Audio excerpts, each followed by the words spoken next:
CBSE समेत तमाम competitive exams चल रहे हैं और इस वक्त मैं मेरठ ऑफिस में हूँ, हमारे ज्वाला के मेरठ ऑफिस में। और हमारे साथ कुछ वरिष्ठ जो यहाँ मेरठ के आसपास के वरिष्ठ और बहुत जाने माने कोचिंग सेंटर्स से हैं। तो एक एक करके सबसे एक सवाल ये होगा कि अभी जो एग्ज़ाम चल रहे हैं, काफ़ी तैयारियां बच्चे कर रहे हैं और एग्ज़ाम में जा रहे हैं, काफ़ी प्रेशर लेके चल रहे हैं, तो वो कैसे आगे बढ़ें और कैसे अपने एग्ज़ाम्स में ज़्यादा फोकस करें। सर पहले तो आप। Dr. Alok Gupta belongs to Gupta classes. We are running our own institute, Gupta classes.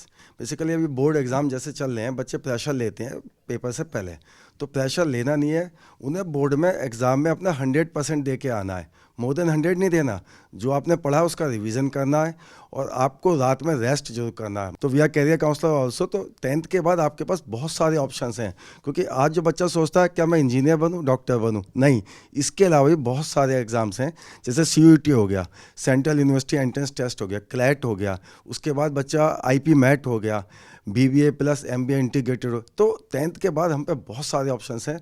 तो बच्चों आप बिल्कुल चिंता ना करें, अभी आप अपने बोर्ड पर फोकस करें, उसके बाद अपनी काउंसलिंग कराएं, जो आपके लिए बेस्ट है वो आप कीजिए। कैसे आपके पास बच्चे आए और उनको कैसे एक मूवमेंट मिले, एक रास्ता मिले कि वो आगे चीज़ों को समझ सके, किस सेक्टर में जाना है उसके लिए अवेयर हो, तो उस पर आपका क्या। मैं पंकज राय गुप्ता, एरोमा एकेडमी से। बच्चों को आगे 10th के बाद कैसे क्या किस चीज़ पर फोकस करना चाहिए। 10th के एग्ज़ाम अच्छे से दीजिएगा, अपने पेरेंट्स से, अपने स्कूल टीचर से, और जिनसे आप कोचिंग ले रहे हैं आप उनसे ज़रूर बात करें। आज की तारीख में बहुत सारे ऑप्शंस हो गए हैं, दिक्कत ये है। और जब जितने ज़्यादा ऑप्शंस होते हैं बच्चा उतने ज़्यादा कन्फ्यूज़ होता है। केवल 1% बच्चा क्लियर होता है कि उसे डॉक्टर, इंजीनियर या आर्मी है उसमें जाना है। अब वो जनरली डिसाइड करता है कि उसका भाई क्या कर रहा है, उसके दोस्त क्या कर रहे हैं, उसके मामा ने क्या कहा, उसके चाचा ने क्या कहा। तो हमारे को अपने पेरेंट्स के साथ साथ अपने उस टीचर से ज़रूर डिस्कस करिएगा। गाइडेंस कैसे बच्चों को मिले, किस तरीके से आगे जाएं, सर उस पर आप क्या। मैं NPC CVPS star integrated course को रिप्रेजेंट कर रहा हूँ। 12th के बाद बच्चे ने क्या करना है ये उसके पेरेंट्स, टीचर्स और इस पे भी डिपेंड करता है कि उसका अपना इंटरेस्ट फील्ड क्या है। बच्चों के लिए बहुत ज़रूरी है कि वो अपनी ज़िंदगी में जो भी करें अपने मन मुताबिक करें। मेरा एक सवाल और भी है, फैमिली प्रेशर को लेकर बच्चों पे एक प्रेशर डाला जाता है कि नहीं तुम्हें तो साइंस लेना है और तुम्हें ये बनना है, तो उसको किस तरीके से दूर करें। बच्चा तो अपना समझ नहीं पाता है अपनी चीज़ें कि वो किस चीज़ में ठीक है, तो उसके लिए क्या एक संदेश, क्या एक जवाब जो बच्चों और उनके पेरेंट्स को सुनना चाहिए उस पर। सर हेलो सर, मैं परिवार के सभी सदस्यों को एक बात कहना चाहूँगा, जो वो नहीं कर पाए वो बच्चों पर ना डालें। बच्चों को फ्री छोड़ दीजिएगा। जीवन में बहुत सारी संभावनाएं, बहुत सारी अपॉर्चुनिटीज़ हैं, कहीं ना कहीं आपका बच्चा सफल होगा। मैं आप सबसे रिक्वेस्ट करता हूं कि बच्चों को मशीन ना बनाएं। जो आप नहीं कर पाए वो बच्चों पर मत डालिएगा। बच्चा अपने फील्ड में मास्टर बनेगा, बेहतर करेगा, जो वो करना चाहता है उसे करने दीजिएगा। मेरा नाम संदीप ठाकुर है, मैं गुप्ता क्लासेस में एक शिक्षक हूँ। मेरठ जो क्षेत्र है इसको बुक हब कहा जाता है। यहाँ पे किताबें छपती हैं, किताबें बनती हैं और लोगों तक संदेश पहुँचता है। तो यहाँ पे कोचिंग सेंटर जो है वो किस तरीके से एक निर्णायक भूमिका में आएंगे, और लोग जो दिल्ली चूज़ कर रहे हैं या और भी जगह जाके अपने आप को कह रहे हैं कि वहाँ पे सेंटर्स अच्छे हैं, वहाँ पे बच्चे अच्छा पढ़ लेंगे, पेरेंट्स भी वही चाह रहे हैं लगभग, तो आप लोग क्या संदेश पेरेंट्स को देना चाहें और बच्चों को रोकने के लिए क्या प्लानिंग करने वाले हैं। नमस्कार, मैं GK सिंह, एटमोस क्लासेस। मैं एक्चुअली बच्चों को केमिस्ट्री पढ़ाता हूँ और IIT और नीट की तैयारी करवाता हूँ। तो मेरठ सही बात है कि पब्लिकेशन हब है, बहुत सारी रिप्यूटेड बुक मेरठ से ही छपती है, प्रिंट होती है। तो मैं लोगों को ये बताना चाहता हूँ कि मेरठ में बहुत सारा स्ट्रेंथ है, बहुत सारी अपॉर्चुनिटी है, और जो भी यहाँ के टीचर है काफ़ी हाईली कैपेबल इनफ है, और हर प्रत्येक वर्ष यहाँ से रिज़ल्ट भी अच्छे होते हैं। तो यहाँ पे आप ट्रस्ट कर सकते हो सभी टीचर पे, और सभी टीचर मोस्टली जो है अपने बच्चे समझ के ही पढ़ाते हैं बच्चों को।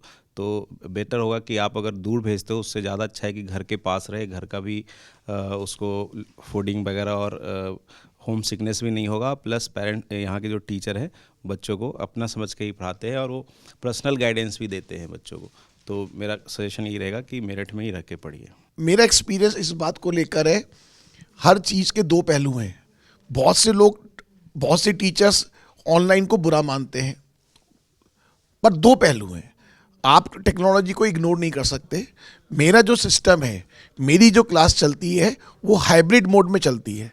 Online plus offline plus recorded, तीनों मोड हम लोग अब आज की डेट में प्रोवाइड कराते हैं, क्योंकि मजबूरी होती है, कई बार बच्चे की तबीयत खराब हो रही है, कई बार ट्रैफिक जाम है, कई बार कुछ और भी प्रॉब्लम है, तो बच्चा उस दिन उस क्लास को वो ऑनलाइन पढ़ सकता है। डिजिटल को लेकर अवेयर कैसे हों बच्चे और डिजिटल में अपनी पढ़ाई पे ही फोकस करें, ना कि इंस्टाग्राम, ट्विटर, फेसबुक इस सब पे, तो उसके लिए क्या संदेश है? देखिए, मेरा नाम अखिलेश मिश्रा है। मैं करेल लॉन्चर शास्त्री नगर और city vocational public school integrated program जो जेईई नीट के रन कर रहे हैं, मैं उसको रिप्रेजेंट करता हूँ।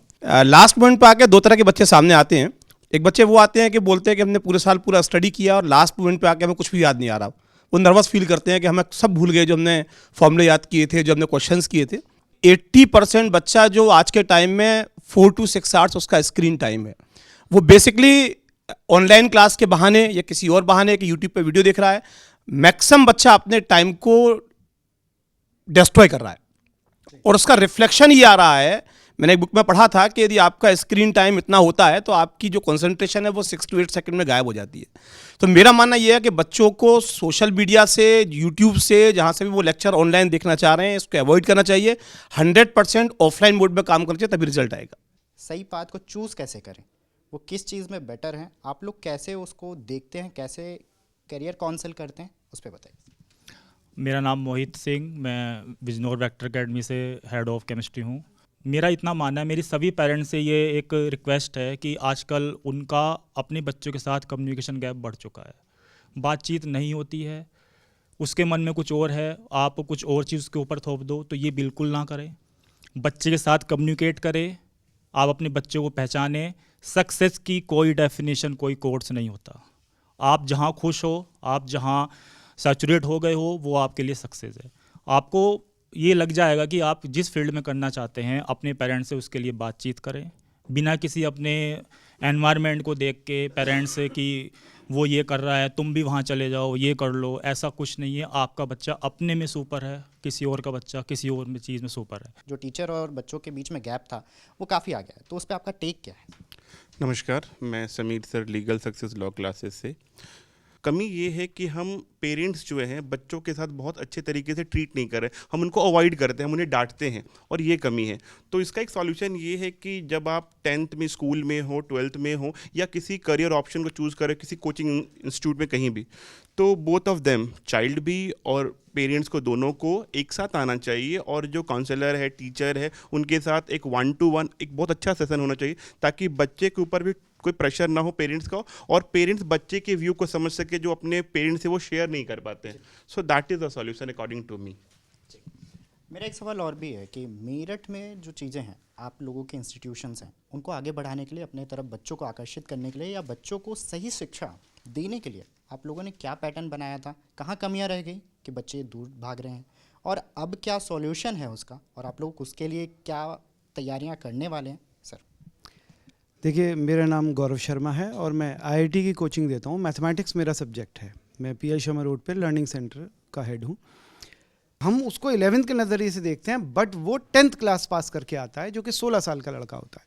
उसी बच्चे को हम कोटा पढ़ने भेज देते हैं, जबकि अगर पेरेंट्स उसे अपने पास रखें तो उसको वो मॉरल सपोर्ट भी देंगे, साथ में उसका ध्यान भी रख सकते हैं। आप 16 साल के बच्चे को कोटा भेज रहे हैं, उसको खाना नहीं सिखाया अभी तक आपने, मम्मी उसको खाना खिला रही हैं, कपड़े उसे ध्यान से रखने नहीं आते। इतना छोटा बच्चा जब कोटा या दिल्ली में जाकर पढ़ता है तो वो मैनेज नहीं कर पाता, ना वो पढ़ाई मैनेज कर पाता, ना वो अपने आप को संभाल पाता है। तो सबसे पहले तो हमें इतने छोटे बच्चों को अपने पास रखना चाहिए। मेरिट के पार्ट पे रहा कि मेरिट के पेरेंट्स की काउंसलिंग की ज़रूरत है कि मेरिट्स में अच्छे टीचर अवेलेबल हैं। कुछ सब्जेक्ट्स हैं जिसमें मैथ्स हो गए, केमिस्ट्री हो गए, साइंस हो गए, तो उसमें बच्चे किस तरीके से अपनी कमियों को देखें, अपनी कमियों पे काम करें, और आप लोग कैसे काउंसिल करके उनको उन सब्जेक्ट्स के बारे में अच्छे से नॉलेज देते हैं और उसमें माहिर बनाते हैं? नमस्कार, मेरा नाम आर.डी. सरन है। मैं ज्ञान अन्वेषण कोचिंग चलाता हूँ। नीट और आईआईटी के लिए फ़िज़िक्स की क्लासेस मैं खुद लेता हूँ। फ़िज़िक्स, केमिस्ट्री या मैथमेटिक्स जो साइंस के सब्जेक्ट हैं, वैसे तो सभी सब्जेक्ट आपसे प्रैक्टिस मांगते हैं, लेकिन ख़ास तौर से जिन विषय की आपने बात की, ये विषय सबसे ज़्यादा आपकी प्रैक्टिस पर डिपेंड है। जितना आप सवालों से बचेंगे उतना आपका सब्जेक्ट कमज़ोर हो जाएगा। जब तक आप सब्जेक्ट से जुड़ेंगे नहीं, तब तक आप उसको बेहतर समझेंगे नहीं। उसके लिए ज़रूरी है कि आप क्वेश्चंस को अप्लाई कीजिए, क्वेश्चंस को सॉल्व करने का ट्रेंड बनाइए, आप एक डिसिप्लिन फॉलो कीजिए। देखिए, सफलता के पीछे डिसिप्लिन ज़रूर है। अगर डिसिप्लिन नहीं है तो वो व्यक्ति बहुत ज़्यादा सफल नहीं हो सकता। और डिसिप्लिन बनाइए आप, 1 घंटा रोज़ का ही चाहे बनाइए कि 1 घंटा रोज़ आपको फिजिक्स के क्वेश्चन सॉल्व करने हैं या मैथ्स के क्वेश्चन सॉल्व करने हैं। एक सवाल सीधा है कि मेरठ कोचिंग हब को आगे बढ़ाने की रणनीति क्या है? 2 रणनीतियाँ। मैं Mayank Parashar the tutors academy से, हम डिफेंस में डील करते हैं लास्ट 18 ईयर से। सबसे पहला, एजुकेशन स्टैंडर्ड हमारे यहाँ पर वैसे ही पहले अच्छा है, सारे टीचर्स यहाँ बहुत अच्छा कर रहे हैं। इम्पॉर्टेंट आस्पेक्ट, एक तो हमें आज इकोनॉमिकल कंडीशंस पेरेंट्स की देखनी होंगी, क्योंकि एज़ पर इकोनॉमी पेरेंट्स के पास उतना बड़ा बजट एजुकेशन के लिए अलॉटेड नहीं है, पहला। सेकंड, पेरेंट्स एंड टीचर्स के बीच जो एक इंटरेक्शन होता है, उसके लिए पेरेंट्स एंड टीचर, उसमें बच्चा जो मिड वे में आके कुछ भी बीच में मैन्युपुलेशंस कर देता है, उनको हटाना होगा। एंड ये होते ही अपने आप दोबारा से फिर से रिजल्ट्स एंड ऑल रैंक्स आना शुरू हो जाएगा। बच्चे स्कूलिंग कर रहे हैं, स्कूलिंग के साथ साथ कोचिंग क्यों ज्वाइन करना चाहिए? मेरा नाम डॉक्टर विक्रांत है, मैं करियर काउंसलर हूँ और यहाँ करियर लॉन्चर मेरठ का डायरेक्टर हूँ। सबसे पहले तो मैं अमर उजाला को बधाई दूंगा कि ये जो समय है बोर्ड एग्ज़ाम्स का, और ऐसे समय पे आपने, चाहे आलोक जी हों या हमारे पंकज जी हों अरोमा क्लासेस से, या एनपी सिंह सर हों, पूरी टीम जी.के. सिंह भाई साहब हैं या मयंक हैं, सभी शिक्षकों को आपने आमंत्रित किया और ऐसा कार्यक्रम किया जो इस समय बहुत ज़रूरी है। ध्यान ये देना है हमको कि आजकल मैं एक चीज़ देखता हूँ और सब लोग सहमत होंगे इस बात से कि स्कूल को हमने थोड़ा इग्नोर किया है। अगर ये जो टाइम आपका चल रहा है, इसमें जो कोचेज़ हैं जो आज यहाँ बैठे हैं, वो भी ये महसूस करते होंगे कि अगर बच्चा रेगुलर स्कूल नहीं जाएगा तो उसके व्यवहार में परिवर्तन है, वो जो उसकी एबिलिटी हो सकती थी, जो उसके अंदर योग्यता हो सकती थी, वो कम हो रही है। इसमें बहुत सारे फैक्टर्स हैं। कई बार बच्चा जाके माँ बाप को कहता है स्कूल में पढ़ाई नहीं होती है, तो वो उसका ट्यूशन लगा देते हैं।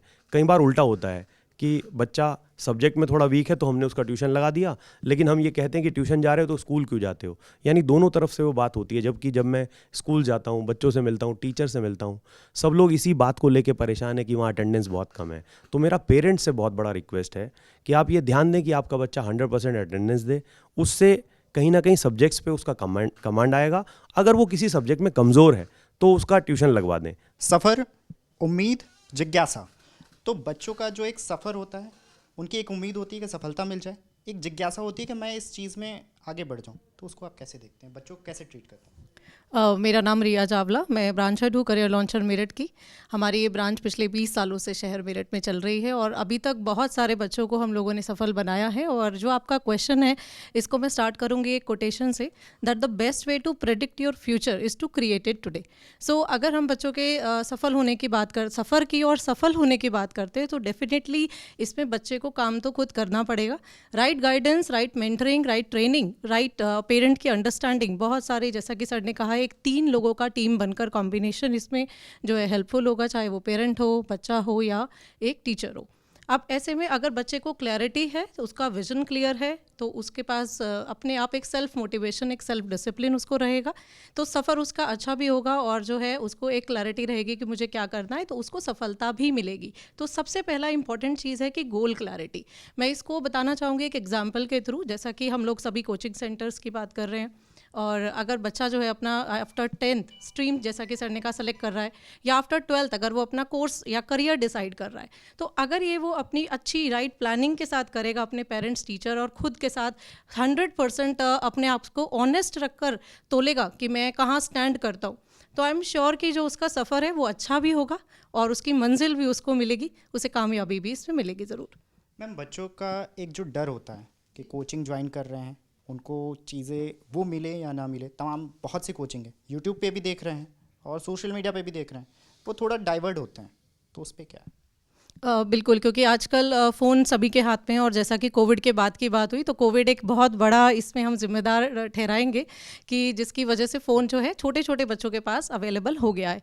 तो जब कोई चीज़ हमारे पास अवेलेबल होती है तो उसमें कंटेंट भी बहुत सारा है, ओवरलोडेड है वो कंटेंट से।